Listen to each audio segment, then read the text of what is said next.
കഴിഞ്ഞ ക്ലാസ്സിൽ നമ്മൾ ഒടുവിൽ ചിന്തിച്ച് അവസാനിപ്പിച്ചത് ട്രൂ വർഷിപ്പേഴ്സ് എന്നുള്ള വിഷയമായിരുന്നു. യോഹന്നാന്റെ സുവിശേഷം 4-ാം അധ്യായത്തിന്റെ 19 മുതൽ ഉള്ള വാക്യങ്ങളിൽ നിന്ന് നമ്മൾ ചിന്തിച്ചത് യഥാർത്ഥ ആരാധനയെ കുറിച്ചുള്ള ചിന്തകളായിരുന്നു. നമ്മൾ കഴിഞ്ഞ ക്ലാസ്സിൽ ഒടുവിൽ നമ്മൾ കണ്ടത് അതായിരുന്നു. ഇന്ന് നമ്മൾ ചിന്തിക്കാൻ ശ്രമിക്കുന്നത് 27 മുതൽ 42 വരെയുള്ള വാക്യങ്ങളാണ്. 27 മുതൽ 42 വരെയുള്ള വാക്യങ്ങളാണ് പ്രധാനമായിട്ടും ചിന്തിക്കാൻ ആഗ്രഹിക്കുന്നത്.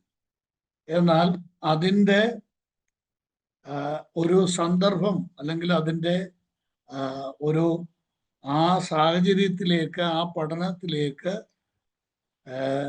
വരുന്നതിനുള്ള ഒരു താക്കോൽ അഥവാ തുറക്കാനുള്ള 2 വചനങ്ങളാണ് 25-ഉം 26-ഉം വാക്യങ്ങൾ.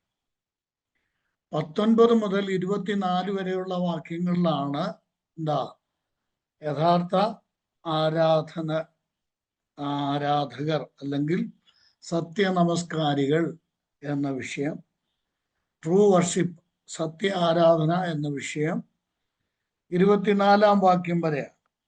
എന്നാൽ 25-ഉം 26-ഉം വാക്യങ്ങളിൽ അടുത്ത പറയാൻ പോകുന്ന അഥവാ അടുത്ത നടക്കുന്ന ആ സംഭവത്തിന് തൊട്ട് മുൻപിൽ നമ്മൾ ആ കാര്യം ഗ്രഹിക്കാനായിട്ടുള്ള ഒരു സന്ദർഭം വിശദമാക്കുന്നതാണ് 25-ഉം 26-ഉം വാക്യങ്ങൾ. അവള് കർത്താവായ യേശുക്രിസ്തുവിനോട് പറയുകയാണ്, യഥാർത്ഥ ആരാധനയെക്കുറിച്ചുള്ള വിശദമായ കാര്യം, ആരാണ് ആരാധിക്കേണ്ടത്, എവിടെയാണ് ആരാധിക്കേണ്ടത്, എപ്പോഴാണ് ആരാധിക്കേണ്ടത്, ആരെയാണ് ആരാധിക്കേണ്ടത്, ഈ വിഷയങ്ങളെല്ലാം കർത്താവ് 5 പ്രധാന വിഷയങ്ങൾ ആരാധനയോട് ബന്ധപ്പെട്ട് കർത്താവ് അവൾക്ക് വ്യക്തമാക്കി കൊടുക്കുന്നുണ്ട്.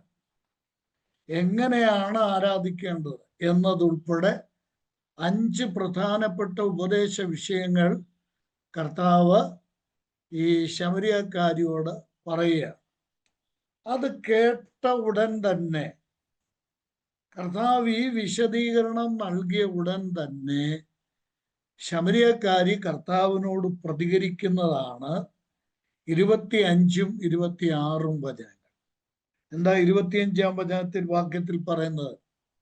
സ്ത്രീ അവനോട്,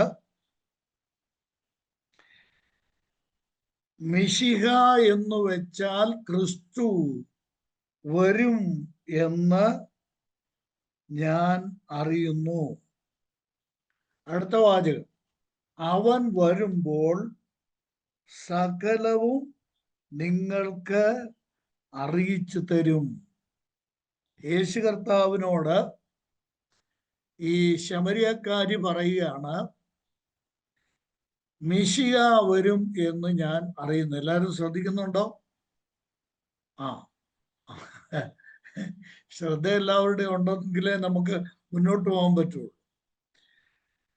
യേശു കർത്താവിനോട് ഈ ശമരിയക്കാരി പറയുന്നത്, നീ ഇത്രയും ആത്മീയ കാര്യങ്ങൾ എന്ന് പറഞ്ഞാൽ ഒരു വ്യക്തി അറിഞ്ഞിരിക്കേണ്ട ഉപദേശപരമായ കാര്യങ്ങൾ ഇത്ര കൃത്യമായിട്ട് പറയണമെങ്കിൽ, ഇപ്പോ മുമ്പേ യഹൂദൻ എന്നുള്ള കാഴ്ചപ്പാട് മാറി, റബ്ബി എന്നുള്ള കാഴ്ചപ്പാട് മാറി, പ്രവാചകൻ എന്ന കാഴ്ചപ്പാട് മാറി.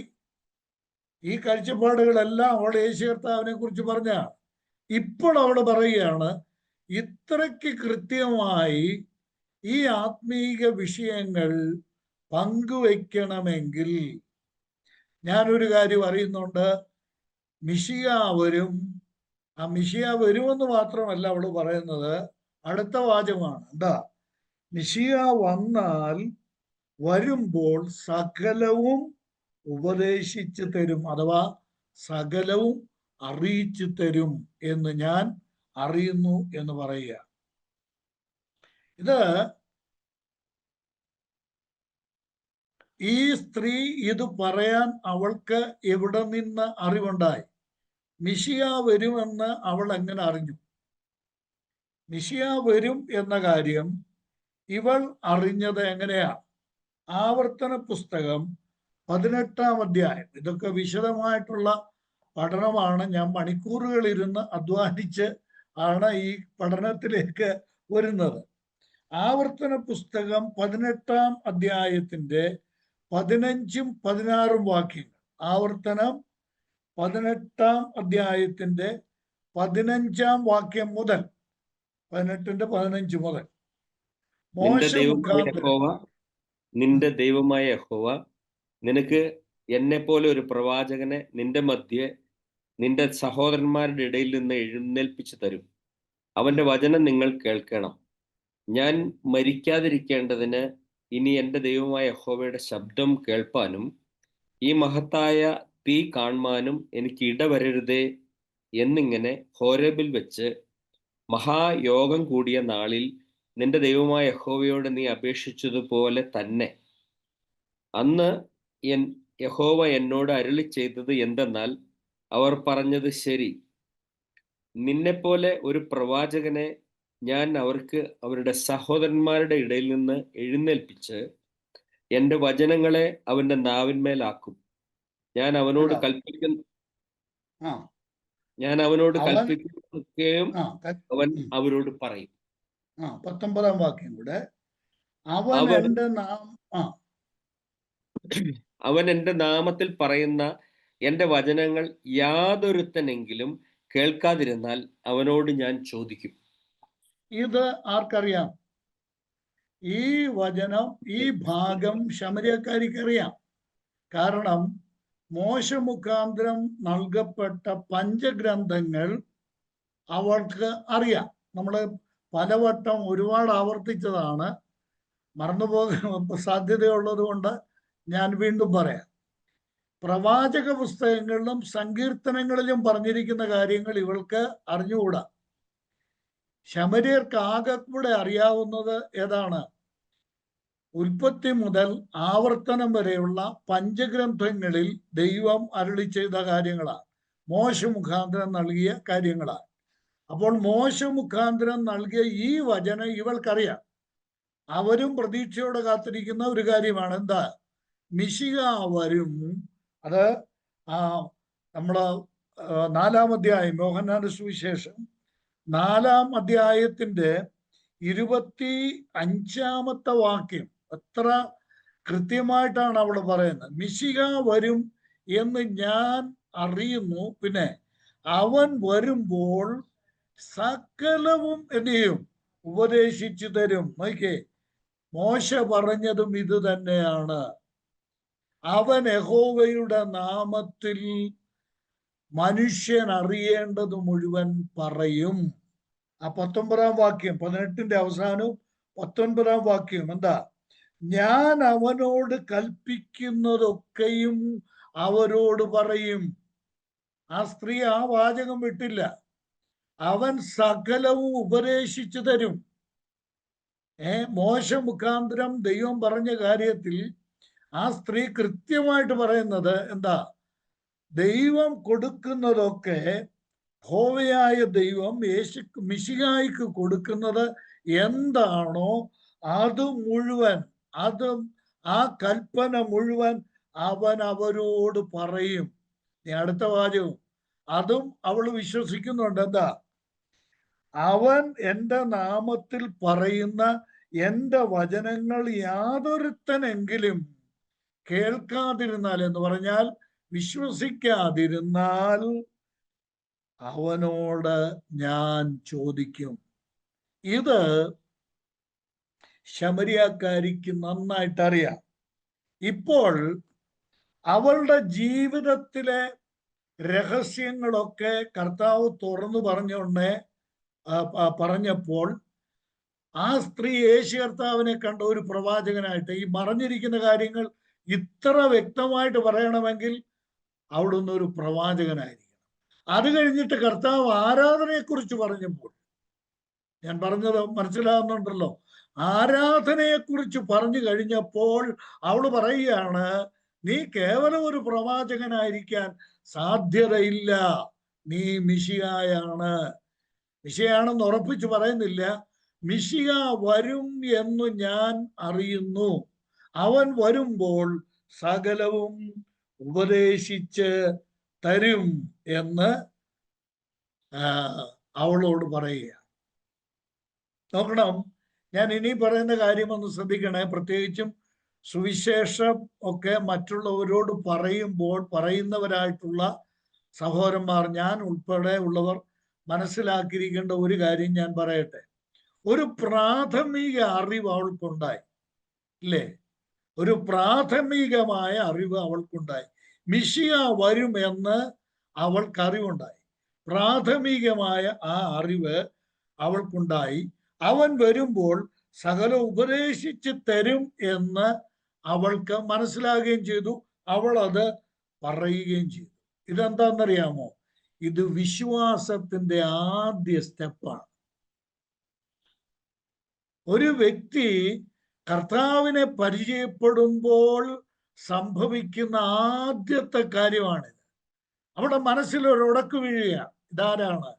ഇത് ഒരിക്കലും ഒരു സാധാരണ മനുഷ്യനല്ല എൻ്റെ മുമ്പിൽ നിൽക്കുന്നത് എന്ന് അവൾക്ക് മനസ്സിലായി. ഇത് വിശ്വാസത്തിന്റെ ആദ്യ പടിയാണ്.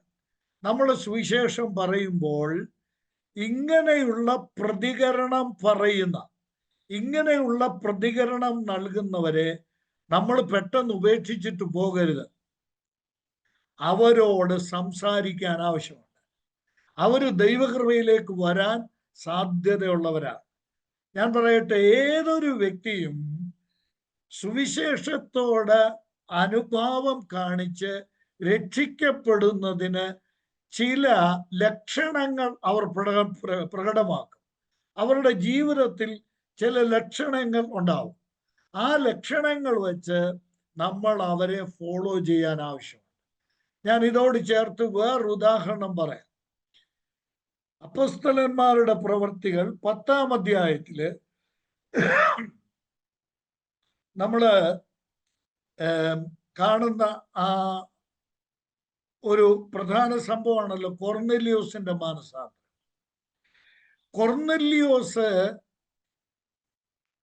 ദൈവകൃപയിലേക്ക് വരാൻ അവന് വ്യക്തിപരമായ ഒരു സാഹചര്യം ഉണ്ടായിരുന്നു. അഥവാ കർത്താവ് അവനോട് അവനെ രക്ഷയിലേക്ക് നടത്താൻ കർത്താവ് ദൈവം ഇനിഷ്യേറ്റീവ് എടുക്കാനുള്ള ഒരു കാരണമുണ്ട്.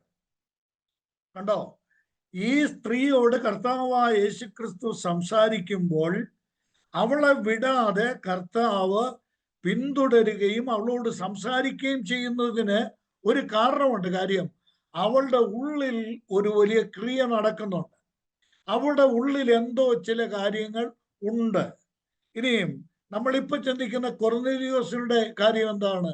കൊർന്നേലിയോസിനെ കർത്താവ് സന്ദർശിക്കാനായിട്ട് ദൂതനെ വിടുകയും ദൂതൻ മുഖാന്തരം കൊർന്നേലിയോസിനെ പത്രോസിനെ പരിചയപ്പെടുത്തുകയും പത്രോസ് വന്ന് സുവിശേഷം പറയുകയും ചെയ്യാൻ ഒരു സാഹചര്യമുണ്ട്. ആ 10-ാം അധ്യായത്തിന്റെ 2-ാം വാക്യം നോക്കി. അവൻ ഭക്തനും തൻ്റെ സകല ഗൃഹത്തോടും കൂടെ ദൈവത്തെ ഭയപ്പെടുന്നവനുമായി ജനത്തിന് വളരെ ധർമ്മം കൊടുത്തും എപ്പോഴും പ്രാർത്ഥിച്ചും പോരുന്നു. ഇങ്ങനെയുള്ളവനെ ദൈവത്തിന് ഉപേക്ഷിക്കാൻ പറ്റുകയില്ല. ഇങ്ങനെയുള്ളവരോട് ദൈവത്തിന് പ്രത്യേക കൺസേൺ ഉണ്ട്. നമ്മളും ഈ താല്പര്യങ്ങൾ മനസ്സിലാക്കണം. ഒരു വ്യക്തിയെ നമ്മൾ അപഗ്രഥിക്കുമ്പോൾ ആ വ്യക്തിയുടെ മനോനില നമ്മൾ വ്യക്തമായി ഗ്രഹിച്ചിട്ട് വേണം ആ ആളുമായിട്ട് പിന്നെയും ബന്ധപ്പെടാൻ. നോക്കണം, ദൈവം ഈ കൊർന്നല്യോസിനെ രക്ഷിക്കാനായി കാരണമായി തീർന്നത് അവിടെ പറഞ്ഞിരിക്കുന്ന ആ 2-ാം വാക്യം ഒന്ന് ശ്രദ്ധിച്ചേ. 4 പ്രധാനപ്പെട്ട ഗുണവൈശിഷ്ട്യങ്ങൾ അവനിലുണ്ടായിരുന്നു. എന്തൊക്കെയാ? 1, അവൻ ഭക്തനായിരുന്നു, ദൈവഭക്തനായിരുന്നു. 2, അവൻ സർവഗ്രഹത്തോടും കൂടെ ദൈവത്തെ ഭയപ്പെടുന്നവനായിരുന്നു. അവൻ മാത്രമല്ല, അവന്റെ വീട്ടുകാരും ദൈവത്തെ ഭയപ്പെടുന്നവരായിരുന്നു. 3, ജനത്തിന് വളരെ ധർമ്മം കൊടുക്കുന്നവനായിരുന്നു. ഒരുപാട് ഔദാര്യശീലനായ ഒരു മനുഷ്യനായിരുന്നു ഇത്. മാത്രമല്ല, എപ്പോഴും ദൈവത്തോട് പ്രാർത്ഥിക്കുന്നു. ഇദ്ദേഹത്തിന് സത്യദൈവം ഏതാണെന്ന് അറിഞ്ഞുകൂടാ, വിജാതീയനാണ്. സത്യദൈവം ഏതാണെന്ന് അറിഞ്ഞുകൂടാ. എന്തായാലും അദ്ദേഹം പ്രാർത്ഥിക്കുന്നത് എങ്ങനായിരിക്കും? ദൈവമേ എന്ന് വിളിച്ചാ പ്രാർത്ഥിക്കുന്നത്. ഊമ വിഗ്രഹങ്ങളോടായിരിക്കില്ല താൻ പ്രാർത്ഥിക്കുന്നത്, ദൈവത്തോട് പ്രാർത്ഥിക്കുന്ന. ഇങ്ങനെയുള്ളവനെ, ഈ ആത്മീകമായ ഒരു താല്പര്യമുള്ളവനെ, ഞാന് സങ്കീർത്തനത്തിലെ വാക്യം പറഞ്ഞാൽ, രക്ഷയ്ക്കായി കാക്ഷിക്കുന്നവനെ ദൈവം അതിലാക്കും. മനസ്സിലായോ? രക്ഷയ്ക്കായി അർഹനായ ഒരു വ്യക്തിയെ ദൈവം അതിൽ ആക്കും. ഇവനിലൊരു ദാഹമുണ്ട്. ആ ദാഹത്തെയാണ് ദൈവം മാനിക്കുന്നത്. ഞാൻ ഈ പറയുന്ന കാര്യങ്ങളെല്ലാം എന്നോടൊപ്പം ഒന്ന് ചിന്തിക്കണേ. അതൊരു ആത്മീയ സന്തോഷം ഉണ്ടാക്കുന്ന കാര്യമാണ്. ഈ കർത്താവ് ഈ ശമര്യക്കാരിയുമായിട്ടുള്ള സംഭാഷണത്തിൽ സ്റ്റെപ്പ് ബൈ സ്റ്റെപ്പായിട്ട് ഈ സ്ത്രീയുടെ ആത്മീക അറിവ് അല്ലെങ്കിൽ ആത്മീക അവബോധം നമ്മളൊന്ന് ശ്രദ്ധിക്കേണ്ടതാണ്. കേവലം ഒരു യഹൂദനായ യേശുവിനെ കണ്ടതാണ്.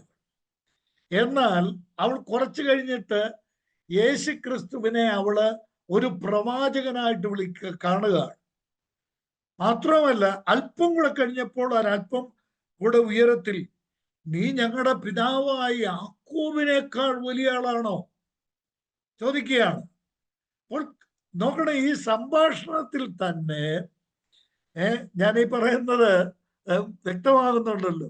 ഈ സംഭാഷണത്തിൽ തന്നെ അവളോട് ഒരാത്മീക താല്പര്യവും ചായവും ഒരു പക്ഷവും കർത്താവിനുണ്ടാകത്തക്ക വിധത്തിലാണ് അവളുടെ പ്രതികരണം. ഒടുവിൽ അവൾ പറയുകയാണ്, മെശിയ വരുമെന്ന് ഞാൻ അറിയുന്നു. അവൻ വരുമ്പോൾ എന്ന് പറഞ്ഞാൽ മോശ എന്താണോ പറഞ്ഞത് അത് അതുപോലെ അടർത്തിയെടുത്ത് കർത്താവിനോട് ഈ സ്ത്രീ പറയുകയാണ്. അപ്പോൾ കർത്താവ് എന്ത് ചെയ്യാണ്? കർത്താവ് അവളോട്, നമ്മളിനിയും ഞാൻ പറയുന്ന കാര്യം ശ്രദ്ധിക്കണേ, കർത്താവ് അവിടെ മറ നീക്കുകയാണ്. കർത്താവ് ഡയറക്റ്റ് ഇങ്ങനെ അധിക സ്ഥലങ്ങളിൽ തന്നെ പരിചയപ്പെടുത്തിയിട്ടില്ല. നോക്കണം, തൻ്റെ ആളത്വപരമായ കാര്യങ്ങൾ കർത്താവ് വെളിപ്പെടുത്തുന്നത്, വ്യക്തമാക്കുന്നത് വളരെ, കർത്താവ് അക്കാര്യത്തിൽ പ്രത്യേകിച്ചും ആ സമൂഹത്തിൽ കർത്താവ് പ്രത്യേകിച്ചും വളരെ തന്നെ വെളിപ്പെടുത്താൻ ശ്രമിച്ചിരുന്നില്ല. നോക്കണം, എന്നാൽ കർത്താവ് ഈ സ്ത്രീയോട് 26-ാം വാക്യത്തിൽ നോക്കട്ടെ, എന്താ പറയുന്നത്? നിന്നോട് സംസാരിക്കുന്ന ഞാൻ തന്നെ മശിഹ എന്ന് പറഞ്ഞു. കർത്താവ് തുറന്നങ്ങ് പറയുകയാണ്. യാതൊരു വിധമായിട്ടും തന്നെ ഒരിക്കലും ഒളിച്ച് വെച്ചല്ല കർത്താവ് സംസാരിക്കുന്നത്. എന്ന് പറഞ്ഞാൽ കർത്താവ് പറഞ്ഞു, നീ പറഞ്ഞല്ലോ, മോശ പറഞ്ഞു, എന്നെ പോലൊരു പ്രവാചകനെ നിങ്ങളുടെ ഇടയിൽ നിന്ന്, നിങ്ങളുടെ സഹോദരന്മാരുടെ ഇടയിൽ നിന്ന് എഴുന്നേൽപ്പിക്കുമെന്ന് മോശ പറഞ്ഞല്ലോ. ആ മോശ പറഞ്ഞ ആള് ഞാൻ തന്നെയാണ്. നമ്മള് ഈ വചനം വെച്ചൊന്ന് പഠിക്കണേ. ശ്രദ്ധിച്ചാല് ഈ മോശ പറഞ്ഞ പ്രവാചകനാണ് യേശു. ഞാൻ ഇനി പറയുന്ന കാര്യം പ്രത്യേകം ശ്രദ്ധിക്കുക. യഹൂദന്മാരെല്ലാവരും മോശ പറഞ്ഞ ആ പ്രവാചകനെ കാത്തിരിക്കുന്നവരായിരുന്നു.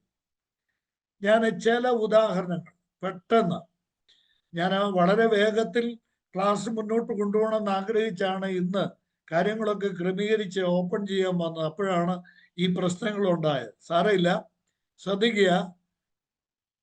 മോശ പറഞ്ഞ ആ പ്രവാചകനെ ശ്രദ്ധിക്കണം. ഞാൻ ഈ പറയുന്നത് മറ്റു കാര്യങ്ങളെല്ലാം അങ്ങോട്ട് മാറ്റി വെച്ചിട്ട്, മോശ പറഞ്ഞു എന്നെ പോലെ ഒരു പ്രവാചകനെ എഴുന്നേൽപ്പിക്കും. യഹൂദന്മാർ അഥവാ ഇസ്രായേൽ ജനം ആ പ്രവാചകനെ കാത്തിരുന്നവരായിരുന്നു.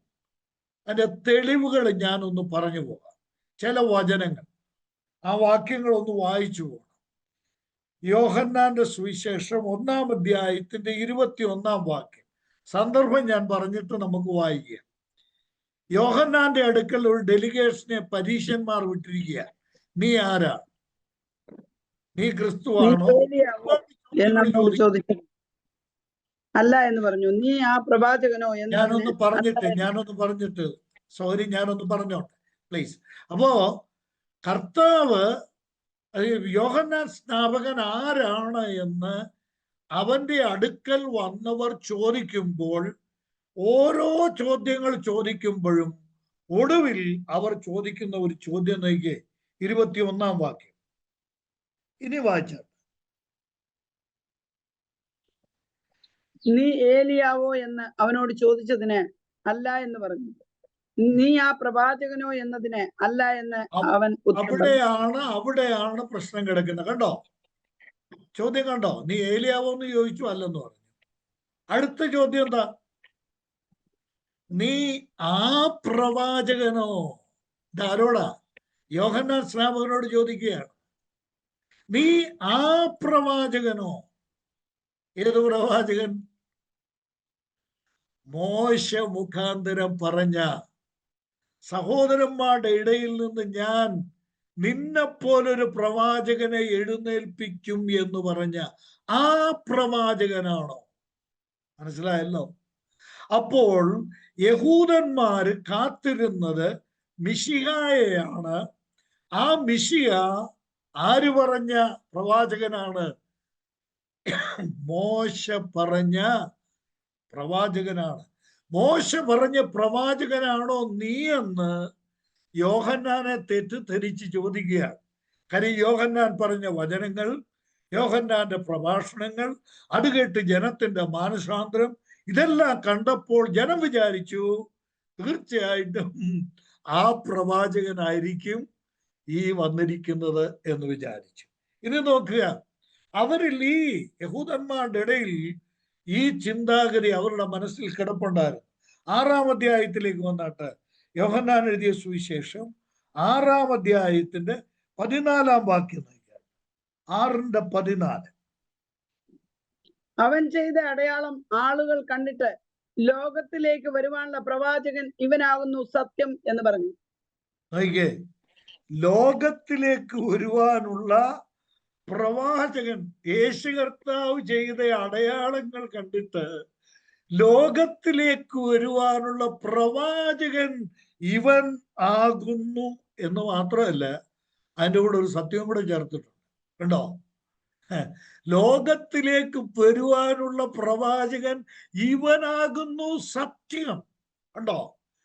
അപ്പോൾ ഇവർ പ്രതീക്ഷയോടെ കാത്തിരുന്ന, യഹൂദന്മാർ പ്രതീക്ഷയോടെ കാത്തിരുന്ന പ്രവാചകനാണ് മിശിഹ. മോശ പറഞ്ഞ ആ പ്രവാചകൻ. ഇനി നോക്കുക, 7-ാം അധ്യായത്തിന്റെ 40-ാം വാക്യം നോക്കട്ടെ. 7-ാം അധ്യായത്തിന്റെ 40-ാം വാക്യം. യോഹന്നാൻ എഴുതിയ സുവിശേഷം 7:40. പുരുഷാരത്തിൽ പലരും ആ വാക്ക് കേട്ടിട്ട് ഇവൻ സാക്ഷാൽ ആ പ്രവാചകനാകുന്നു എന്ന് പറഞ്ഞു. ഇവൻ സാക്ഷാൽ ആ പ്രവാചകനാകുന്നു. കണ്ടോ? കർത്താവിന്റെ വചനങ്ങൾ കേട്ടിട്ട് ജനം പറയുകയാണ് ഇവൻ സാക്ഷാൽ, അവിടെയുമുണ്ട് ഇവൻ സാക്ഷാൽ, സത്യം എന്നുള്ളതിന് ഉള്ള വാക്കാണ് സാക്ഷാൽ. ഇവൻ സാക്ഷാൽ ആ പ്രവാചകനാകുന്നു. ഇംഗ്ലീഷിൽ കൊടുത്തിരിക്കുന്ന വാക്ക് of a truth this is the prophet. That prophet എന്നല്ല, ദ പ്രോഫറ്റ് എന്ന ദി എന്നുള്ള ആർട്ടിക്കിളാ ചേർത്തിരിക്കുന്നത്. എന്താ ആ ട്രൂ എന്നുള്ള വാക്ക് കണ്ടോ? എന്താ? Of a truth. ഇതൊരു സത്യമാണ്. യേശുവിനെ കണ്ടവർ, യേശുവിന്റെ അത്ഭുതങ്ങൾ കണ്ടവർ, കർത്താവായ യേശു ക്രിസ്തുവിന്റെ വാക്കുകൾ കേട്ടവർ, അവർ പറയുകയാണ് ഇവൻ ആ പ്രവാചകനാണ്. ഇനി നോക്കുക, ഞാൻ 2 വചനം കൂടെ പറയാം. അത് നിങ്ങൾ കുറിച്ചിട്ടാൽ മതി സമയലാഭത്തിന് വേണ്ടി. എനിക്ക് എടുത്തു വായിച്ച് ഇതൊക്കെ ധ്യാനിക്കുന്നുണ്ട്. ഉള്ളിൽ തീർച്ചയായിട്ടും ഒരു അനുഗ്രഹവും ഒരു നന്മയൊക്കെ ഉണ്ടാകും, ഒരു സന്തോഷമൊക്കെ ഉണ്ടാകും. പക്ഷെ എന്ത് ചെയ്യാം, സമയം ലാഭിക്കാൻ വേണ്ടി ഞാൻ പറയാം. പത്രോസ് ലീഗ തന്റെ ആദ്യത്തെ പ്രസംഗത്തിൽ, പത്രോസ് ആദ്യത്തെ പ്രസംഗത്തിൽ ഇതേ കാര്യം തന്നെ പറഞ്ഞു. 3-ാം അധ്യായത്തിന്റെ 22-ാം വാക്യം. ആദ്യത്തെ പ്രസംഗം 2-ാം അധ്യായത്തിലാണ്. 3-ാം അധ്യായത്തിൽ ആ മുടന്തനെ സൗഖ്യമാക്കി കഴിഞ്ഞുള്ള പ്രഭാഷണമാണ്. ആ പ്രഭാഷണത്തിൽ അവൻ സ്വർഗത്തിലേക്ക് പോയി ദൈവത്തിന്റെ വലതുഭാഗത്തിരിക്കുന്നു. ദൂതന്മാരും അധികാരികളും ശക്തികളും അവന് കീഴ്പ്പെട്ടിരിക്കുന്നു. 3:22 അതെ, 1 പത്രോസ്.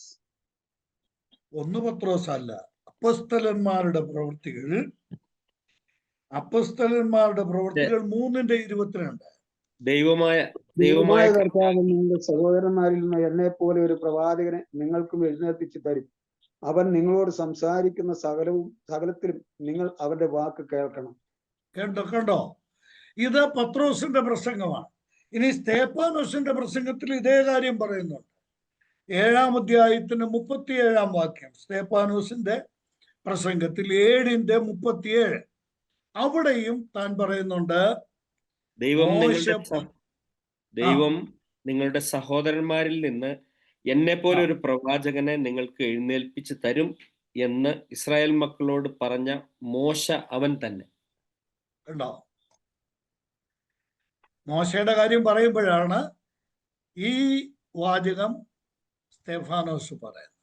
അപ്പോൾ ഞാൻ പറഞ്ഞതിന്റെ താല്പര്യം മനസ്സിലായോ? എന്താ? യഹൂദന്മാർക്ക് അല്ലെങ്കിൽ ഇസ്രായേൽ ജനത്തിന് മോശ മുഖാന്തരം പറഞ്ഞ മോശയെ പോലെയുള്ള ആ പ്രവാചകൻ വരും എന്നുള്ളത് അവർ പ്രതീക്ഷയോടെ കാത്തിരുന്നതാണ്. ആ പ്രവാചകൻ മിശിഹായാണ് എന്ന് ആ ജനം പ്രതീക്ഷിച്ചിരുന്നു, വിശ്വസിച്ചിരുന്നു. ഇനി നമുക്ക് 4-ാം അധ്യായത്തിലേക്ക്. ഒരു യഹൂദ വിശ്വാസ പ്രമാണം അനുസരിച്ച് ജീവിക്കുന്നവളല്ല ശമരിയക്കാരി. അവളുടെ പശ്ചാത്തലം ശമരിയ പശ്ചാത്തലമാണ്. എന്നാൽ ശമരിയ പശ്ചാത്തലമാണെങ്കിൽ കൂടെ അവൾക്ക് മോശ പറഞ്ഞ വചനം അവൾക്കറിയാം. ഞാൻ ഈ സ്ത്രീയെ അപ്രീഷിയേറ്റ് ചെയ്യാണ്. കാര്യം നമ്മൾ പലയിടത്തും പ്രസംഗിക്കുകയും പലരും ഈ സ്ത്രീയെ ദയവ് ചെയ്ത് ഇനിയും എൻ്റെ ഈ ക്ലാസ്സിൽ സംബന്ധിക്കുന്ന പ്രിയപ്പെട്ടവർ ആ ഒരു വശം മാത്രം പറഞ്ഞ് ഈ സ്ത്രീയെ അധിക്ഷേപിക്കുന്ന നിലയിൽ, പരിഹസിക്കുന്ന നിലയിൽ പ്രസംഗിക്കരുത്. കാര്യം അവൾക്കൊരു ആത്മീക അവബോധം ഉണ്ടായിരുന്നു, ഒരു ആത്മീക കാഴ്ചപ്പാട് അവളുടെ ഉള്ളിൽ ഉണ്ടായിരുന്നു. അതുകൊണ്ടാണ് അവൾ പറഞ്ഞത് മിശിഹായ വരും എന്ന് ഞങ്ങൾ അറിയുന്നു, അവൻ വരുമ്പോൾ സകലവും ഉപദേശിച്ചു തരും എന്ന് ഞങ്ങൾ അറിയുന്നു. അതുമാത്രമല്ല, മോശ പറഞ്ഞ ആ വാചകം അവളുടെ ഉള്ളിൽ കിടപ്പുണ്ട്. എന്താ?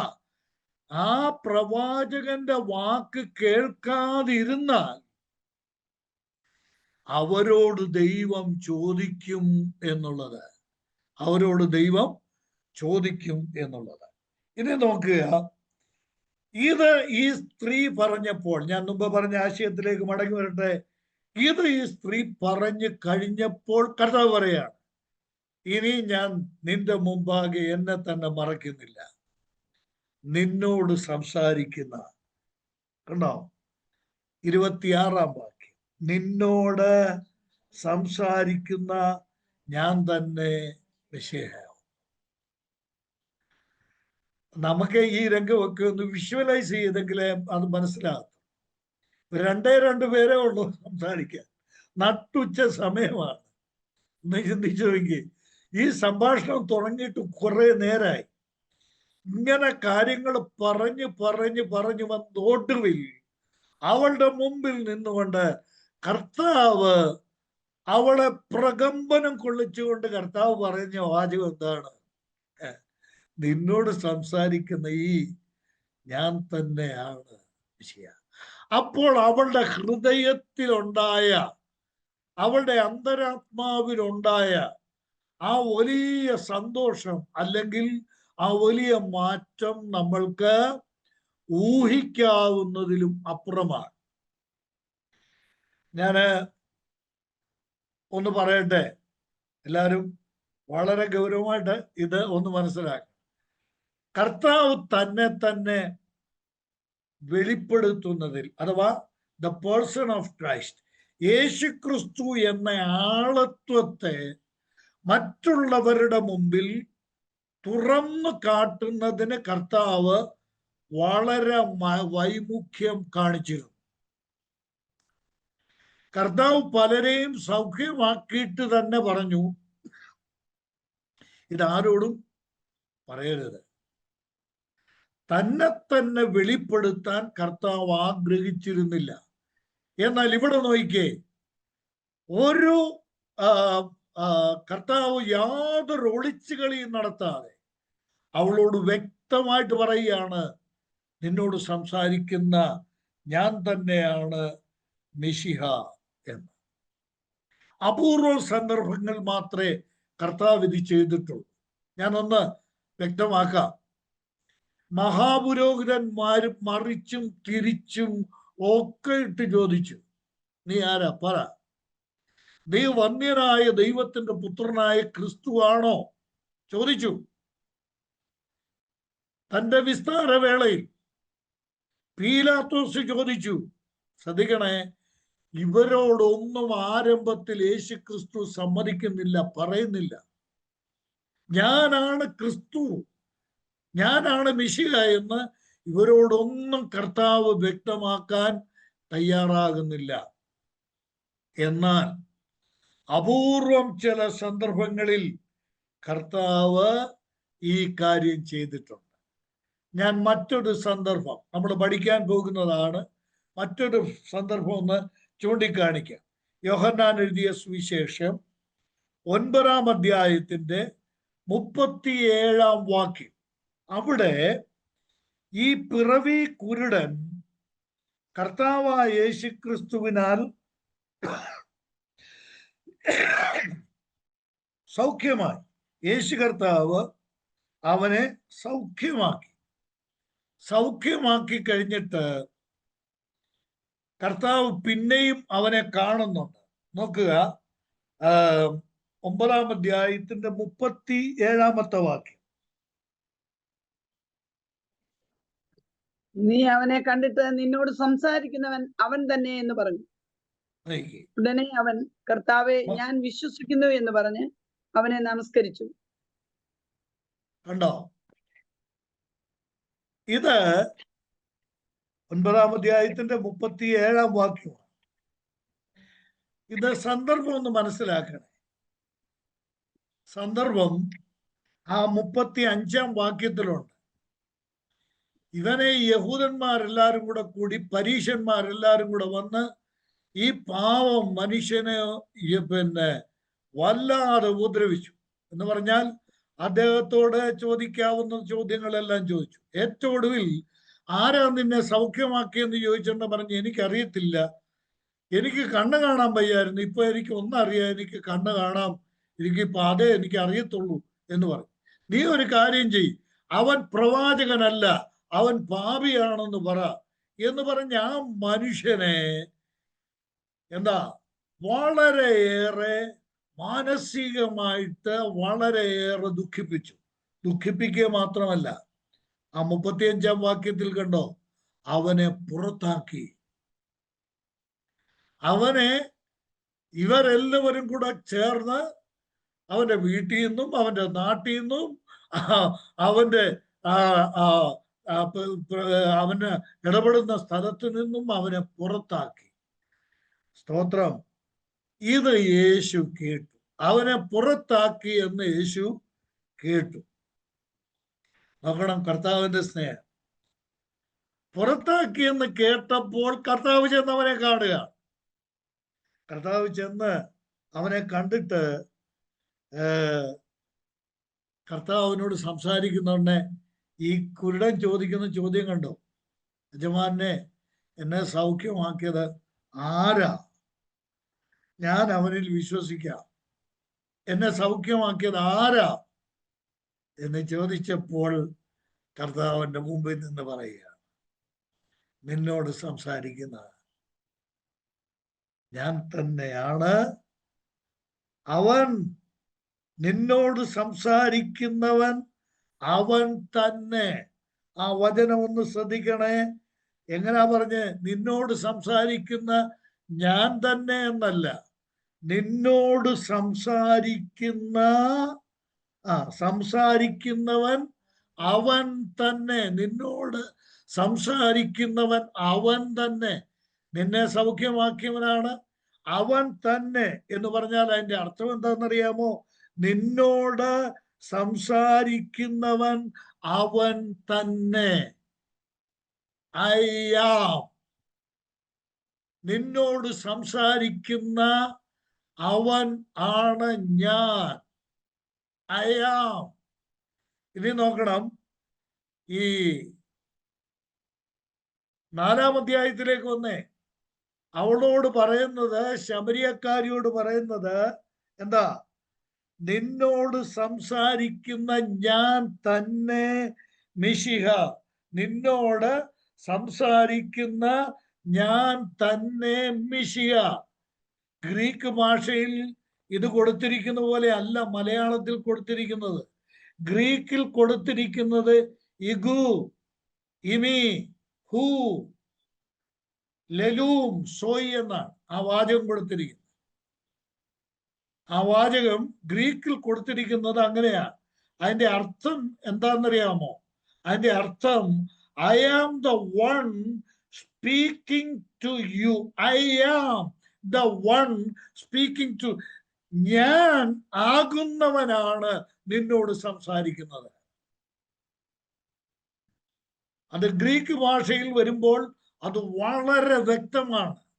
നിന്നോട് സംസാരിക്കുന്നത് ആരാണെന്നറിയാമോ? ഐ ആം എന്ന ടൈറ്റിലുള്ളവനാണ് നിന്നോട് സംസാരിക്കുന്നത്. ഇതേ കാര്യം തന്നെയാണ് ആരോട്? പിറവി കുരുടനോടും പറയുന്നത്. ഞാൻ ആകുന്നു, നിന്നോട് സംസാരിക്കുന്ന ഞാൻ ആകുന്നു അവൻ. എന്താന്ന് വല്ലതും മനസ്സിലായല്ലേ? ഷൈജൻ ബ്രദറിനൊക്കെ മനസ്സിലായി കാണുമെന്ന് വിചാരിക്കുന്നു. സ്തോത്രം. എന്താ? പുറപ്പാട് 3:14 കർത്താവ് പറഞ്ഞത്. കേവലം മിശിഹ എന്ന് പറഞ്ഞാൽ മാത്രം പോരാ. എന്റെ പേരെന്താന്ന് നിനക്കറിയാമോ? മോശയോട് പറഞ്ഞു. യഹോവയായ ദൈവം മോശയോട് പറഞ്ഞ വാചകമാണ്. മോശ ചോദിച്ചു, ഞാൻ ഫറവോന്റെ അടുക്കൽ ചെല്ലുമ്പോൾ എന്നെ അയച്ചവന്റെ പേരെന്താണ്, നാമം എന്താണ് എന്ന് ചോദിച്ചാൽ ഞാൻ എന്തു മറുപടി പറയണം എന്ന് ചോദിച്ചപ്പോൾ ദൈവം പറഞ്ഞ മറുപടിയായത് എന്താ? ഞാൻ ആകുന്നവൻ ഞാൻ ആകുന്നു. കേട്ടോ? ഞാൻ ഈ പറയുന്നത് എന്നോടൊപ്പം അതേ അർത്ഥത്തിൽ ചിന്തിച്ചെങ്കിലേ അത് മനസ്സിലാകത്തുള്ളൂ. കർത്താവ് പറഞ്ഞത് നിന്നോട് സംസാരിക്കുന്ന ഞാൻ മിശിഹയാണ് എന്ന് മാത്രമല്ല. കർത്താവ് പറഞ്ഞതിന്റെ അർത്ഥം എന്താ? കർത്താവ് പറഞ്ഞത് നിന്നോട് സംസാരിക്കുന്ന ഞാൻ മിശിഹ ആണെന്ന് മാത്രമല്ല, ഞാൻ ആകുന്നവൻ എന്ന് തിരുവെഴുത്തിൽ പറഞ്ഞിട്ടുള്ളവനാണ് നിന്നോട് സംസാരിക്കുന്നത്. നോക്കണം, യേശുക്രിസ്തുവിന്റെ ആളത്വത്തിന്റെ മഹത്വമാണ് ഇവിടെ നമ്മൾ കാണുന്നത്. ഞാൻ ആകുന്നു. ഞാനിത് ഒന്ന് യോഹന്നാന്റെ സുവിശേഷത്തിൽ നിന്ന് തന്നെ ഞാനതൊന്ന് വ്യക്തമാക്കാം. 8-ാം അധ്യായത്തിലേക്ക് വന്നാട്ടെ. യോഹന്നാൻ എഴുതിയ സുവിശേഷം 8-ാം അധ്യായത്തിലേക്ക് 8:24. ഇത് ഒരു വല്ലാത്ത വ്യാഖ്യാനമായിട്ടൊന്നും ആരും കാണരുത് കേട്ടോ. ഇത് തിരുവെഴുത്തടിസ്ഥാനത്തിലുള്ള ശരിയായിട്ടുള്ള ഇന്റർപ്രിട്ടേഷനാണ്. നോക്കണം, 8-ാം അധ്യായത്തിന്റെ 24-ാം വാക്യം നയിക്കാം. ആകയാൽ നിങ്ങളുടെ പാപങ്ങളിൽ നിങ്ങൾ മരിക്കും ആ എന്ന് ഞാൻ നിങ്ങളോട് പറഞ്ഞു. ഞാൻ അങ്ങനെയുള്ളവൻ എന്ന് വിശ്വസിക്കാഞ്ഞാൽ നിങ്ങൾ നിങ്ങളുടെ പാപങ്ങളിൽ മരിക്കും എന്ന് പറഞ്ഞു. കണ്ടോ, ഞാൻ അങ്ങനെയുള്ളവൻ എന്ന് നിങ്ങൾ വിശ്വസിക്കാഞ്ഞാൽ നിങ്ങൾ നിങ്ങളുടെ പാപങ്ങളിൽ മരിക്കും. മലയാളം ബൈബിളിലെ നല്ല വിവർത്തനമാണ്. ആവുന്നത്ര നമ്മൾക്ക് മനസ്സിലാകത്തക്ക വിധത്തിലാണ് കാര്യങ്ങൾ ചെയ്തിട്ടുള്ളത്. പക്ഷേ കർത്താവ് പറഞ്ഞ എന്താണെന്നറിയാമോ? I said therefore unto you that ye shall die in your sins, for if ye believe not that I am he. കണ്ടോ, ഞാൻ അവനാണെന്ന് നിങ്ങൾ വിശ്വസിക്കുന്നില്ലെങ്കിൽ, if ye believe not that I am he. Praise the Lord. സ്തോത്രം. ദയവ് ചെയ്ത് എല്ലാവരും മനസ്സിലാക്കണേ, ഞാൻ അവനാകുന്നു എന്ന് നിങ്ങൾ വിശ്വസിക്കുന്നില്ലെങ്കിൽ അതാണ് പാപം. ഏത്? ഞാനാകുന്നവൻ ഞാനാകുന്നു എന്ന് പിതാവായ ദൈവം പറഞ്ഞ അതേ ഞാനാകുന്നു എന്ന വ്യക്തിയാണ് യേശു ക്രിസ്തു എന്ന് വിശ്വസിക്കാത്തതാണ് പാപം. അത് വിശ്വസിക്കുന്നില്ലെങ്കിൽ അവർ തങ്ങളുടെ പാപങ്ങളിൽ മരിക്കും. കർത്താവ് പറയുക, ഞാനിത് ഇത്രയും ശക്തിയോട് ഒച്ചത്തിലങ്ങ് പറഞ്ഞു പോവുകയാണ്. എല്ലാവർക്കും എന്റെ ശബ്ദം കൊണ്ടെങ്കിലും മനസ്സിലാകണമെന്നുള്ള താല്പര്യത്തിലാണ് പറയുന്നത്. കേവലം യേശുവിനെ വിശ്വസിക്കുകയല്ല, കർത്താവ് അവനാണെന്ന് നോക്കണം. Believe not I am he, ഞാൻ ആകുന്നു എന്ന്, ഞാനാകുന്നു എന്ന് വിശ്വസിച്ചില്ലെങ്കിൽ നിങ്ങൾ നിങ്ങളുടെ പാപങ്ങളിൽ മരിക്കും. 28-ാം വാക്യം നോക്കിക്കട്ടെ. ആകയാൽ യേശു നിങ്ങൾ മനുഷ്യപുത്രനെ ഉയർത്തിയ ശേഷം ഞാൻ സ്വയമായിട്ടൊന്നും ചെയ്യാതെ പിതാവ് കണ്ടോ, അവിടെ കണ്ടോ പ്ലീസ് ശ്രദ്ധിച്ച എന്താ? ഞാൻ തന്നെ അവൻ എന്ന്. ബൈബിളിൽ ഈ വാക്യമൊക്കെ വായിച്ചിട്ടുണ്ടല്ലോ അല്ലേ? എന്താ വിശ്വസിക്കേണ്ടത്? സഹോദരിമാരൊക്കെ കേൾക്കുന്നുണ്ടല്ലോ. നമ്മുടെ ലാലി അലക്സ് സഹോദരിയും മേരി ഐസക് സഹോദരിയും ഒക്കെ സഹോദരന്മാരും ശ്രദ്ധിക്കുന്നുണ്ടല്ലോ. കുര്യാച്ചൻ ബ്രദറൊക്കെ ശ്രദ്ധിക്കുന്നുണ്ട്. എന്താ വിശ്വസിക്കേണ്ടത്? ഞാൻ തന്നെ അവൻ എന്ന് വിശ്വസിക്കണം. ആര്? സ്തോത്രം. I am that I am. യഹോവയുടെ സാക്ഷികളൊന്നും ഇത് വായിച്ചിട്ടുണ്ടാവാം, ഗ്രഹിച്ചിട്ടില്ല.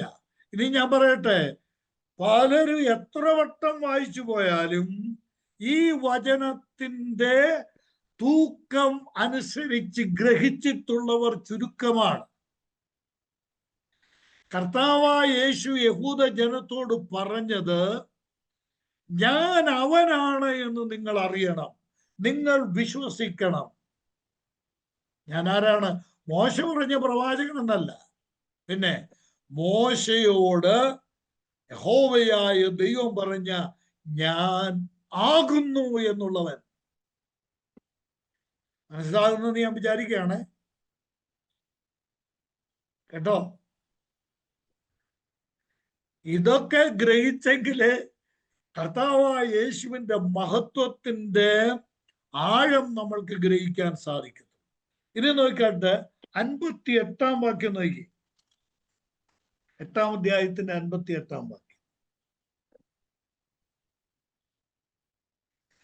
യേശു അവരോട്, ഞാൻ നിങ്ങളോട് പറയുന്നു, അബ്രഹാം ജനിച്ചതിന് മുൻപേ ഞാൻ ഉണ്ട് എന്ന് പറഞ്ഞു. അപ്പോൾ അവർ അവനെ എറിവാൻ കല്ലെടുത്തു. യേശുവോ മറഞ്ഞ് ദേവാലയം വിട്ടുപോയി. സൗരന്മാരെ, ഷൈജൻ ബ്രദറെ, 58, 59-ാം വാക്യം എന്താ? ഇവരെന്നത്തിന് എറിയാൻ കല്ലെടുത്ത്?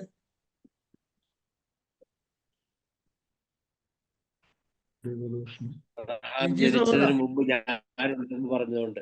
അബ്രഹാം ജനിച്ചതിന് മുമ്പേ ഉണ്ടെന്ന് പറഞ്ഞതിന് മാത്രമല്ല, അവരിത്രയും നേരം സഹിച്ച് നിൽക്കുമായിരുന്നു. ഇത്രയും നേരം ഇതങ്ങ് സഹിച്ച് നിൽക്കുകയായിരുന്നു. എന്താ? ഞാനാകുന്നു, ഞാനാകുന്നു, ഞാനാകുന്നവൻ, ഞാനാകുന്നു, ഞാൻ അവനാകുന്നു എന്ന് യേശു പറഞ്ഞത് കേട്ട് നിന്ന് സഹി കെട്ടപ്പോഴാണ് എന്ത് ചെയ്തത്? കല്ലെടുത്തത്. എന്തിനാ? ഇവൻ തന്നെ പിതാവിന് സമനാക്കുന്നു. സ്തോത്രം. യേശു കർത്താവ് പറഞ്ഞ ഈ വചനത്തിന് ഇത്രയും തൂക്കമുണ്ട്, ഇത്രയും ഘനമുണ്ടെന്ന് നമ്മളാരും വിചാരിച്ചു കാണുകയല്ല, അല്ലേ? ആ 26-ാം വാക്യത്തിന്റെ ആഴം. ഇനി ഞാൻ പറയട്ടെ, യോഹന്നാന്റെ സുവിശേഷത്തിൽ തന്നെ മറ്റൊരു ഉദാഹരണം തരാം. ഞാൻ തന്നെ അവൻ, അഥവാ ഞാൻ ആകുന്നു. മറ്റു സുവിശേഷങ്ങളിലേക്ക് നമ്മൾ പോകുന്നില്ലേ, ഈ സുവിശേഷത്തിൽ മാത്രം. നോക്കട്ടെ, 18-ാം അധ്യായത്തിലേക്ക് വന്നേ. യോഹന്നാൻ 18-ലെ 5-ാം വാക്യവും 6-ാം വാക്യവും. നസ്രായനായ യേശുവിനെ എന്ന് അവർ ഉത്തരം പറഞ്ഞപ്പോൾ, അത് ഞാൻ തന്നെ എന്ന് യേശു പറഞ്ഞു. അവനെ കാണിച്ചു കൊടുക്കുന്ന യൂദയും അവരോടുകൂടെ നിന്നിരുന്നു. ഞാൻ തന്നെ എന്ന് അവരോട് പറഞ്ഞപ്പോൾ അവർ പിൻവാങ്ങി നിലത്തു വീണു. കണ്ടോ? ഈ മലയാളത്തിന് ഞാൻ പറഞ്ഞില്ലേ, വിവർത്തനത്തിന് നല്ല വിവർത്തനമാണ്, നമ്മൾ ഒരു കുറ്റവും പറയരുത്. അന്ന് അവർക്ക് സാധിക്കുന്നതിന്റെ പരമാവധി ശ്രമം അവരെ ചെലുത്തി തന്നെയാണ് വിവർത്തനം ചെയ്തത്. അതിന് നമ്മൾ അവരെ അപ്രീഷിയേറ്റ് ചെയ്യണം. ഈ വിവർത്തനം ചെയ്ത ആളുകളെ നമ്മൾ അഭിനന്ദിച്ചേ മതിയാകും. എന്നാൽ ഇവിടെ ആ കൃത്യമാശയം ഗ്രീക്ക് ഭാഷയിലോ മറ്റിതര വിവർത്തനങ്ങളിലോ ഉള്ളതുപോലെയുള്ള കൃത്യമായ ആശയം ഇവിടെ കിട്ടുന്നില്ല. ആ 5-ാം വാക്യത്തിൽ അതിന്റെ സന്ദർഭം ഞാൻ പറയാം. കർത്താവിനെ പിടിക്കാനായിട്ട് ഗത്സമന തോട്ടത്തിൽ കർത്താവ് ശിഷ്യന്മാരുമായിട്ട് ഒരുമിച്ചിരിക്കുമ്പോൾ യൂദ പട്ടാളത്തെയും മഹാപുരോഹിതന്മാരെയും പരീശന്മാരും അയച്ച് ചേവകരെയും കൂട്ടിക്കൊണ്ട് തീവട്ടി പന്തങ്ങളും ആയുധങ്ങളുമായിട്ട് കർത്താവിനെ പിടിക്കാൻ വന്നതാണ്.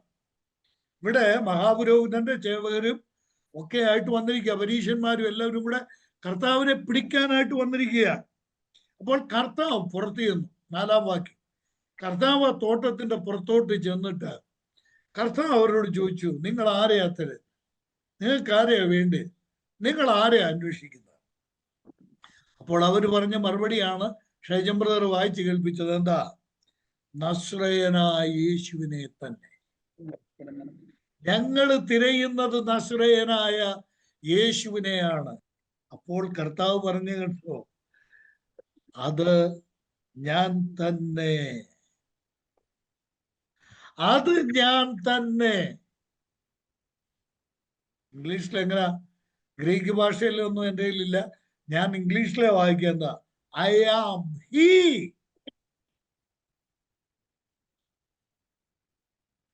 ഞാനാണ് അവൻ.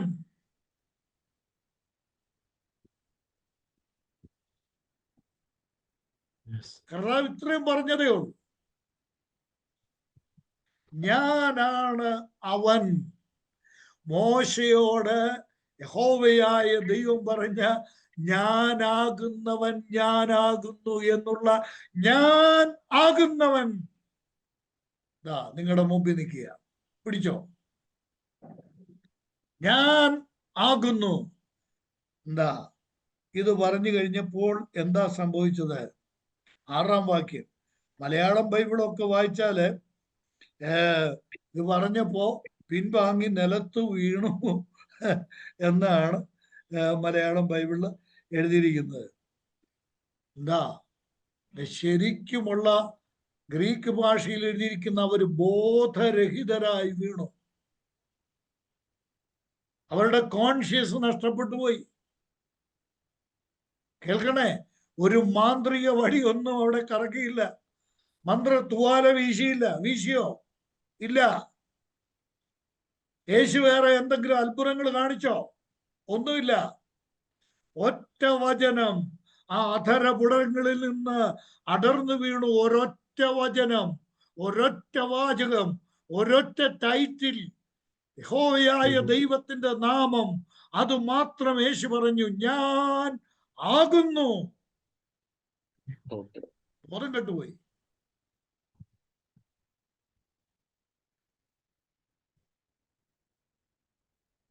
എന്നാൽ ഞാൻ ദൈവത്തിന് സ്തോത്രം ചെയ്യുന്നു. ഇതുകൂടെ ഞാൻ ചേർത്ത് പറഞ്ഞില്ലെങ്കിൽ അത് പറയുന്നത് നമ്മുടെ അന്തരാത്മാവിൽ നിന്ന് കർത്താവിനെ മഹത്വപ്പെടുത്താൻ ഒരു മുഖാന്തരമാണ്. എന്താ? ഇവരുടെ ബോധക്കേട് മാറി ഇവരെഴുന്നേറ്റ് വരുന്നിടം വരെ കർത്താവിടെ നീന്തു. എഴുന്നേറ്റ് വന്നപ്പോ തന്റെ കൈകൾ അവർക്ക് നേരെ നീട്ടിയിട്ട് പറഞ്ഞു, ബന്ധിച്ചോളാം. അവിടെ ഒരു വലിയ സത്യം കർത്താവ് വെളിപ്പെടുത്തുകയായിരുന്നു. എന്താണെന്നറിയാമോ? ഉരിയാച്ചമ്പ്രറെ, എന്താ കർത്താവ് വെളിപ്പെടുത്തിയത്? പരീശന്മാരല്ല, യഹൂദന്മാരല്ല, മഹാപുരോഹിതന്മാരുടെ സേവകരല്ല, റോമ ഗവൺമെന്റ് അല്ല, ഈ ലോകം മുഴുവനും, ഈ ലോകത്തിലെ മുഴുവൻ പട്ടാളങ്ങളും ഒരുമിച്ച് വന്നാലും എന്റെ യേശുവിനെ പിടിക്കുവാൻ കഴിയുമായിരുന്നില്ല. കർത്താവ് വ്യക്തമാക്കി.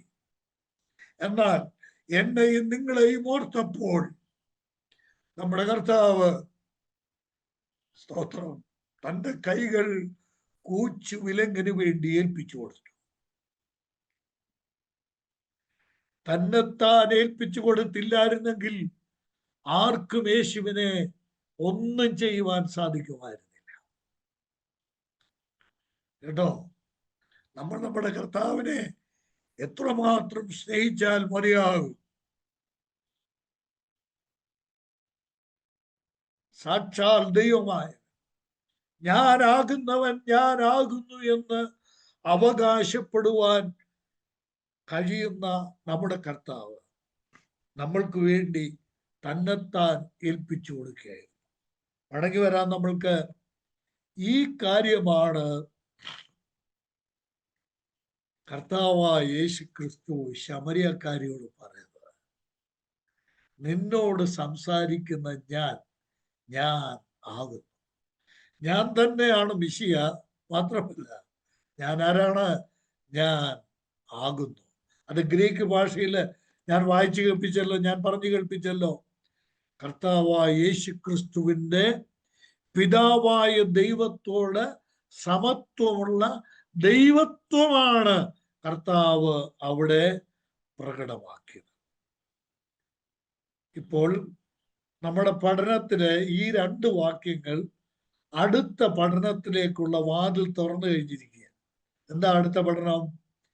യഥാർത്ഥ സാക്ഷി. ഇത് കേട്ട് കഴിഞ്ഞപ്പോൾ ഇത്രയും നേരം അവിടെ പല കാര്യങ്ങൾ കേട്ടു, അവിടെ ജീവിതത്തിലെ കാര്യങ്ങളും രഹസ്യങ്ങളും എല്ലാം കർത്താവ് പറഞ്ഞതൊക്കെ കേട്ടു, ജീവജലം ഞാൻ തരാമെന്ന് പറഞ്ഞൊക്കെ കേട്ടു. ഇത്രയും സമയം അവിടെ യേശുവിൻ്റെ മുമ്പിൽ വളരെ സൗമ്യമായി നിന്ന് സംസാരിച്ചുകൊണ്ട് നിന്ന കാര്യങ്ങൾ മനസ്സിലാക്കിയ ഈ സ്ത്രീ അടുത്ത് ചെയ്യുന്ന എന്താന്ന് നോക്കിയേ.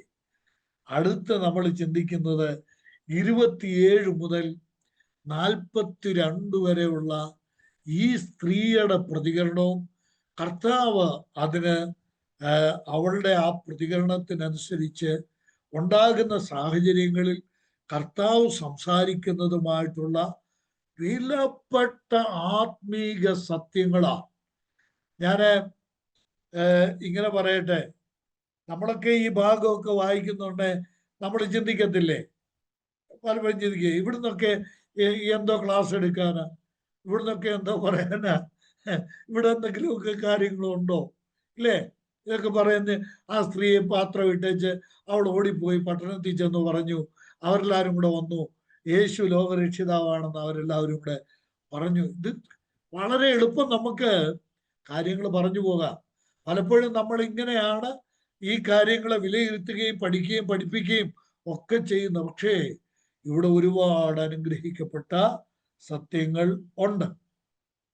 എന്താ ഈ അടുത്ത 1-2 കാര്യങ്ങൾ പറഞ്ഞ് ഇന്നത്തെ ക്ലാസ് നമുക്ക് അവസാനിപ്പിക്കാമെന്ന് വിചാരിക്കുക. 27-ാം വാക്യം. ഈ സംഭാഷണം നടന്നുകൊണ്ടിരിക്കുന്നതിനിടയില് എന്ത് സംഭവിച്ചു? ശിഷ്യന്മാര് ഭക്ഷണവുമായിട്ട് വന്നു. നമ്മളിത് മറന്നിരിക്കുകയായിരുന്നല്ലേ? ഈ ശിഷ്യന്മാരുടെ കാര്യം നമ്മൾ മറന്നിരിക്കുകയാണ്. ഇവിടെ ഇവരെത്തി, സുഖാർ എന്ന ഈ പട്ടണത്തിലെത്തി, കർത്താവ് വിശന്ന് ക്ഷീണിച്ചിരിക്കുക. അപ്പോ ഇവരെന്ത്, ശിഷ്യന്മാരെന്താ ചെയ്തത്? ശിഷ്യന്മാർ ഭക്ഷണം വാങ്ങാൻ പോയതാണ്. ഇതിന്റെ 4-ാം അധ്യായത്തിന്റെ ആദ്യ ഭാഗത്ത് നമ്മൾ കാണുന്നുണ്ട്. അവരെന്ത് ചെയ്യുകയാണ്? ശിഷ്യന്മാർ ഭക്ഷണം വാങ്ങാൻ 8-ാം വാക്യത്തിൽ അവന്റെ ശിഷ്യന്മാർ ഭക്ഷണ സാധനങ്ങളെ കൊള്ളുവാൻ പട്ടണത്തിൽ പോയി. ഇതൊരു കൊച്ചു ഗ്രാമമാണ്, ഇവിടെ ഭക്ഷണമൊന്നും കിട്ടാനില്ല. അതിന് മാത്രമല്ല, ഇവിടുന്ന് വല്ലതും കഴിക്കാൻ പറ്റുമോ? ശമരിയുടെ ഇവിടെ നിന്ന് വല്ലതും കഴിക്കാൻ പറ്റുമോ? അപ്പൊ അതിന് പട്ടണത്തിൽ പോയിരിക്കുക, സാധനം വാങ്ങാൻ പോയി, ഭക്ഷണ സാധനങ്ങൾ വാങ്ങാൻ. നമുക്ക് ആ വചനം ഒന്ന് വായിച്ചു വിടാം. ശിഷ്യന്മാർ വന്ന് അവര് കാണുന്ന കാഴ്ച, അവിടെ എഴുതിയിരിക്കുന്ന ഒരു വാക്ക്, അവിടെ എഴുതിയിരിക്കുന്നത് ആശ്ചര്യപ്പെട്ടു. എന്താ അവർ ആശ്ചര്യപ്പെട്ടതിന്റെ കാര്യം? അവരാശ്ചര്യപ്പെട്ടതിന്റെ കാര്യം എന്താ? അവർക്ക് മിണ്ടാൻ പാടില്ലാത്ത ഒരു സ്ത്രീയോട് യേശു സംസാരിച്ചുകൊണ്ടിരിക്കുകയാണ്. അവർക്ക് സംസാരിക്കാൻ അനുവാദമില്ലാത്ത ഒരു സ്ത്രീയോട്. നോക്കണം, അത് അവിടെ ഈ യോഹന്നാൻ അപ്പോസ്തലൻ എഴുതിയിരിക്കുന്നത് ആശ്ചര്യപ്പെട്ടു എന്നാണ്. കർത്താവ് അവളോട് സംസാരിക്കുന്നത് കണ്ടിട്ട് ആശ്ചര്യപ്പെട്ടു. മലയാളത്തിൽ എങ്ങനെ, ഇംഗ്ലീഷിൽ ആ വാക്ക് എങ്ങനെയാണെന്നറിയാം? മാർവൽഡ് എന്ന്. അവര് സ്തബ്ധരായിപ്പോയി എന്ന് പറഞ്ഞാൽ അവരുടെ പ്രതീക്ഷയിൽ സംഭവിക്കാൻ പാടില്ലാത്ത കാര്യമാണ്. ഒരു യഹൂദൻ ഒരു വിജാതീയ, ഒരു പ്രത്യേകിച്ചും ശമരിയ സ്ത്രീയോട് സംസാരിക്കുക, ശമരിയക്കാരോട് സംസാരിക്കുക. അവർ ആശ്ചര്യപ്പെട്ടു, അവർ സ്തബ്ധരായിപ്പോയി. മാർവൽഡ്. അവരുടെ ആ കാഴ്ച അവരെ വല്ലാതെ പിടിച്ച് കുലുക്കി. എന്നാൽ ഈ ശിഷ്യന്മാർക്ക് ധൈര്യം ഉണ്ടായില്ല. എന്താ? നീ എന്ത് ചോദിക്കുന്നു, അവളോട് എന്ത് സംസാരിക്കുന്നു എന്ന് ആരും ചോദിച്ചില്ല. അതിനുള്ള ധൈര്യം ഉണ്ടായില്ല. ഈ ശിഷ്യന്മാർക്ക് പറ്റിയ പരാജയങ്ങളിൽ ഞാൻ ഇത് ഒന്ന് ചൂണ്ടിക്കാണിച്ചോട്ടെ. ഇവർക്ക് പറ്റിയ ഏറ്റവും വലിയ പരാജയങ്ങളിലൊന്ന്, ചോദിക്കാൻ ഹൃദയത്തിൽ വന്ന കാര്യങ്ങൾ കർത്താവിനോട് യഥാസമയം ചോദിച്ചിട്ടില്ല. കർത്താവ് അവരോട് കോപിക്കുമായിരുന്നു, കർത്താവ് അവരെ ശാസിക്കുമായിരുന്നു? ഒരിക്കലുമില്ല. കർത്താവ് അവരോട് അതിൻ്റെ ഉള്ള കാര്യം പറഞ്ഞു മനസ്സിലാക്കുമായിരുന്നു. പക്ഷേ അവരെന്ത് ചെയ്തില്ല? ചോദിച്ചില്ല. ചോദിക്കാൻ അവർ ഭയപ്പെട്ടു. ഈ ശിഷ്യന്മാർക്ക് ഒന്നല്ല, പല സന്ദർഭങ്ങളിൽ, ഞാൻ ഒരു സന്ദർഭം ഒന്ന് ചൂണ്ടിക്കാണിക്കാം. മർക്കോസ് സുവിശേഷം 9-ാം അധ്യായത്തിന്റെ 32-ാം വാക്യം നോക്കി. മർക്കോസ് 9:32. സന്ദർഭം ഏതാണെന്നുള്ളത് ഒന്ന് മനസ്സിലാക്കാൻ ഞാൻ പറയാം. 32. ആ വാക്ക് അവർ ഗ്രഹിച്ചില്ല, അവനോട് ചോദിപ്പാനോ ഭയപ്പെട്ടു. കണ്ടോ, കർത്താവ് പറഞ്ഞ കാര്യം അവർക്ക് മനസ്സിലായില്ല, അവർ ഗ്രഹിച്ചില്ല. ഇത് നാടൻ മലയാളത്തിൽ പറഞ്ഞാൽ എന്താ കർത്താവ് പറഞ്ഞതെന്ന് അവർക്ക് മനസ്സിലായില്ല. എന്നാൽ അവര് എന്താ പറഞ്ഞതെന്ന് ചോദിക്കാൻ ഭയപ്പെട്ടു. എന്താ ഈ സംഭവം എന്നറിയാമോ? ഈ സംഭവം 31-ാം വാക്യത്തിലുണ്ട്. സംഭവം ഏതാ? കർത്താവ് പറഞ്ഞു, മനുഷ്യപുത്രന്മാരുടെ കയ്യിൽ ഏൽപ്പിക്കപ്പെടുകയും അവർ അവനെ കൊന്നിട്ട് 3-ാം നാൾ കഴിഞ്ഞ ശേഷം അവൻ ഉയർത്തെഴുന്നേൽക്കുമെന്ന് പറഞ്ഞു. ഒന്ന് ചിന്തിച്ചു നോക്കിയേ സഹോദരന്മാരെല്ലാം ഒന്ന് ചിന്തിച്ചു നോക്കിയേ. കർത്താവ് പറഞ്ഞ എന്താ? എന്നെ മരണത്തിന് ഏൽപ്പിക്കപ്പെടും, മനുഷ്യർ എന്നെ കൈയേൽക്കും, അവർ എന്നെ കൊണ്ടുപോകും. മറ്റ് ഭാഗങ്ങളിലാണെങ്കിൽ, മറ്റ് സുവിശേഷങ്ങളാണ്, അവരെന്നെ തുപ്പും, അവരെന്നെ തല്ലും. ഓരോ ഫീച്ചേഴ്സും എടുത്തു പറയുന്നുണ്ട്. അവരെ തുപ്പും, തല്ലും, അവരെന്നെ കൊല്ലും, ഞാനോ 3-ാം നാൾ ഉയർത്തെഴുന്നേൽക്കും. ഞാൻ ചോദിക്കട്ടെ, ഇത്രയും ഗൗരവമുള്ള ഒരു കാര്യം പറഞ്ഞപ്പോ തീർച്ചയായിട്ടും അവർ ചോദിക്കണ്ടേ, കർത്താവ് എന്താ ഈ പറഞ്ഞത്? എന്നാൽ അവരെന്താ ചെയ്തത്? ആ വാക്ക് അവർ ഗ്രഹിച്ചില്ല. പിന്നെ അവനോട് ചോദിക്കുവാൻ എന്ത് ചെയ്തു? അവനോട് ചോദിക്കുവാൻ ഭയപ്പെട്ടു. കണ്ടോ? അതുകൊണ്ട് എന്താ സംഭവിച്ചെന്നറിയോ? ഞാനീ പറയുന്നത് ഈ ചുമ്മാതെ വായിച്ചു പോവുകയല്ല കേട്ടോ, ഇതൊരു യഥാർത്ഥ കാര്യം പറയാം. അതുകൊണ്ട് എന്താ സംഭവിച്ചെന്നറിയോ? ചോദിച്ച് കാര്യം കൃത്യമായിട്ട് മനസ്സിലാക്കാഞ്ഞുകൊണ്ട് സംഭവിച്ചത് എന്താണെന്നറിയാവോ? എന്താ? അന്ന് യൂദായും കൂടെ ഉണ്ട്, 12 പേരുണ്ട്. ഒറ്റിക്കൊടുത്തു, തള്ളി പറഞ്ഞു, ദൂരവേ അനുഗമിച്ചു. എന്താ ഇതിന്റെ കാര്യം? ഇതിന്റെ കാരണം എന്താ? കർത്താവ് പറഞ്ഞ കാര്യങ്ങൾ എന്താണെന്ന് ചോദിച്ചറിയാൻ അവര് ധൈര്യം കാണിച്ചില്ല. ഞാൻ എളിമയോടൊരു സത്യം പറഞ്ഞ് ഇന്ന് അവസാനിപ്പിക്കട്ടെ പ്രിയപ്പെട്ടവരെ. നമ്മൾ അറിയേണ്ട കാര്യങ്ങൾ കൃത്യമായിട്ട് തിരുവെഴുത്തിന്റെ അടിസ്ഥാനത്തിൽ മനസ്സിലാക്കണം. അതിന് ഭയപ്പെടേണ്ട ആവശ്യം ഇല്ല. ചോദിക്കേണ്ടവരോട് ചോദിക്കണം. ആ കാര്യങ്ങൾ തിരിച്ചറിഞ്ഞ് ദൈവത്തെ സ്നേഹിക്കണം. മനസ്സിലായോ? ഇല്ലെങ്കിൽ പറ്റുന്ന എന്താണെന്നറിയാമോ? വിശ്വാസ ജീവിതത്തിൽ ഒറ്റിക്കൊടുക്കലും തള്ളിപ്പറയലും ദൂരവേ അനുഗമിക്കലും ഒക്കെ സംഭവിക്കും. അവരുടെ ജീവിതത്തിലെ വലിയ പ്രശ്നങ്ങളുടെ കാരണം എന്താണെന്നറിയാമോ? കർത്താവ് പറഞ്ഞ കാര്യങ്ങൾ കൃത്യസമയത്ത് ചോദിച്ച് അറിയാൻ അവർ മുതിർന്നില്ല എന്നുള്ളതാണ്. ഇവിടെയും അത് തന്നെയാണ് സംഭവിച്ചിരിക്കുന്നത്.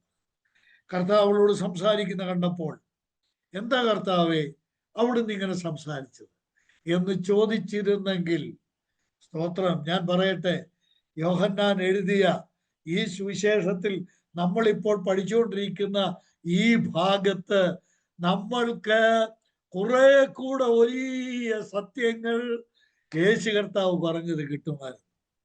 കേട്ടോ? ഇല്ലേ? ഒന്ന് ചിന്തിച്ചു നോക്കി. കർത്താവ് നമ്മെ സഹായിക്കട്ടെ. അർത്ഥസത്യങ്ങൾ ഗ്രഹിച്ചുകൊണ്ട് ഒരിക്കലും ഒരു ക്രിസ്തീയ ജീവിതം നമ്മള് നയിക്കരുത്. അറിയാനുള്ള കാര്യങ്ങൾ അറിയാനുള്ള വ്യഗ്രതയിൽ അന്വേഷിക്കുകയും കണ്ടെത്തുകയും ചെയ്യണം. ഞാൻ ഈ സ്ത്രീയെ അഭിനന്ദിക്കുകയാണ്.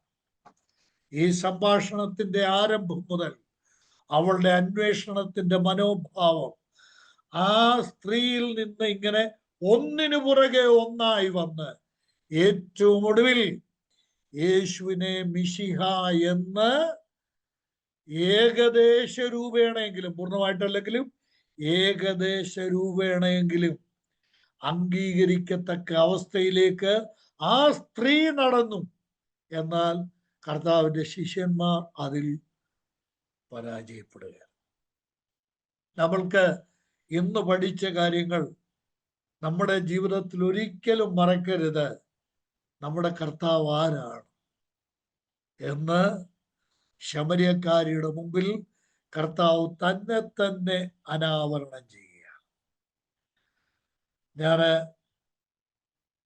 തിരുവെഴുത്തിൽ നമ്മൾ വായിക്കുന്നുണ്ട്, യേശുക്രിസ്തു ആരാണെന്ന് ചോദിച്ചപ്പോൾ പത്രോസ് പറഞ്ഞു, നീ ജീവനുള്ള ദൈവത്തിന്റെ പുത്രനായ ക്രിസ്തുവാണ്. ഉടനെ യേശുക്രിസ്തു പറഞ്ഞ മറുപടി എന്താണെന്നറിയാം? ജഡരക്തങ്ങളല്ല, എന്റെ പിതാവാണ് നിനക്കിത് വെളിപ്പെടുത്തിയത്. മത്തായി സുവിശേഷം 11-ാം അധ്യായത്തിന്റെ 25-ാം വാക്യത്തിൽ യേശു കർത്താവ് തന്നെ പറഞ്ഞ് ദൈവത്തെ മഹത്വപ്പെടുത്തുന്ന ഒരു കാര്യമുണ്ട്. സ്തോത്രം. നീ ജ്ഞാനികൾക്കും വിവേകികൾക്കും മറച്ച് ഇത് ശിശുക്കൾക്ക് വെളിപ്പെടുത്തിയോണ്ട് ഞാൻ നിന്റെ വാഴ്ത്തും. നോക്കണം, പിതാവായ ദൈവം വെളിപ്പെടുത്തിയ കാര്യമുണ്ട്. എന്നാൽ യേശുക്രിസ്തു തന്നെത്താൻ വെളിപ്പെടുത്തുന്നതാണ് നമ്മൾ ഇവിടെ യോഹന്നാൻ സുവിശേഷം 4-ാം അധ്യായത്തിന്റെ 26-27 വാക്യങ്ങളിൽ നമ്മൾക്ക് ചിന്തിക്കാൻ സാധിച്ചത്. കർത്താവ് നമ്മെ സഹായിക്കട്ടെ.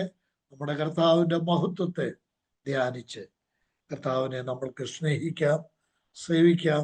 ഈ വചനങ്ങളാൽ കർത്താവ് നമ്മെ അനുഗ്രഹിക്കട്ടെ.